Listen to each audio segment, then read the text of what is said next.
സ്ഥലത്തിന്റെ ഉടമസ്ഥാവകാശവുമായി സ്വകാര്യ വ്യക്തി കുന്നംകുളം നഗരസഭയ്ക്കെതിരെ ഹൈക്കോടതിയിൽ സമർപ്പിച്ച കേസ് ഹൈക്കോടതി തള്ളി.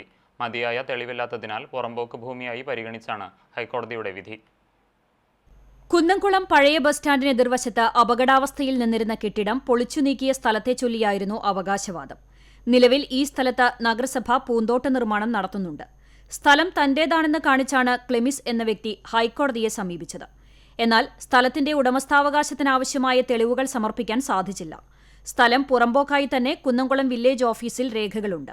നഗരസഭയ്ക്ക് വേണ്ടി അഭിഭാഷകൻ ഹരിദാസ് ഹാജരായി.